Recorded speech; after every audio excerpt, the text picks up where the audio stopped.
something. Let's assume you're a first home buyer and you're looking at buying a property worth $1.5 million. Because you're a first home buyer, are you purchasing an established, new, or vacant land? So let's say new. Let's just call new and you can see the difference in new. So brand new is the foreign purchaser? Yes, no. So no, you're not a foreign purchaser. Now it tells you what are your entitlements. So as you can see, it says stamp duty is 0. Mortgage registration, this is basically standard. Everyone pays this, $171. Transfer fee, $171. Everyone pays this. And this is the first homeowners grant I was telling you about. $10,000 cash gets paid towards your contribution towards the purchase of this. New home grant, that's 0. Now let's flip this. We'll keep the price the same. Let's say it's your principal place of rent, and let's call it established. Yeah. Once you go established, watch things change around here. Established. So what you would notice here that it's gone. You don't get the $10,000 grant here, but you still get the stamp duty waiver. Now, let's assume you're not a first home buyer and you're buying a property, but not a first home buyer. Are you a first home buyer? Watch the difference here. What happens here? No, I'm not a first home buyer. If you're not a first home buyer, you have to pay $17,479 as stamp duty to the government for you to be a proud owner of a property worth $510. But what does stamp duty mean? Well, stamp duty, put it this way, it's like a tax you pay for purchase that you do. So when you go to grocery, you buy something worth $100. There's a $10 tax you pay on it. It's kind of similar that way. Also, when you buy a brand new car, there's a levy, a tax you pay on luxury tax on a car that you buy too as well. So this is the tax you pay for having the privilege to buy a property in Australia.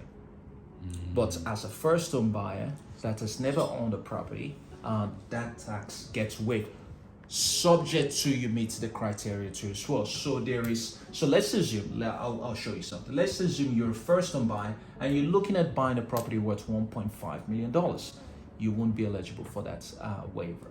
So let's increase this to $1.5 million and at $1.5 million, if you're not a first home buyer, you'll be paying a stamp duty of $64,909. Do you have to pay that like upfront? Can you do a payment plan on that? Yes, you could also do a payment plan on it. They've come up with a new legislation that allows people to opt in to do that.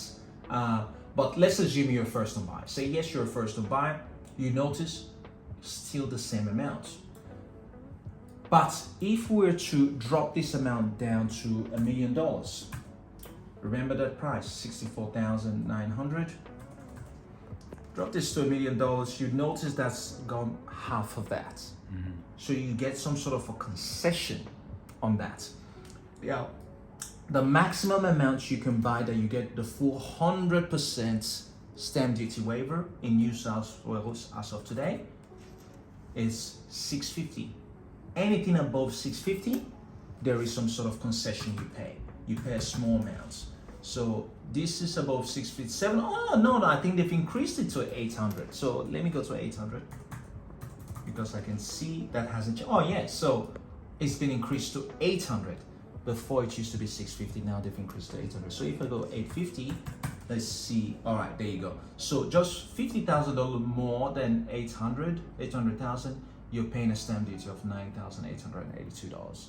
Right. So the threshold that you get a full 100% stamp duty waiver in New South Wales as of today, July 2024, is 800. So, go. So let's say for this property here, valued at over 500K in Cogra, we do first home buyers. Let's say we come wealthy, you first home buyers, no stamp duty.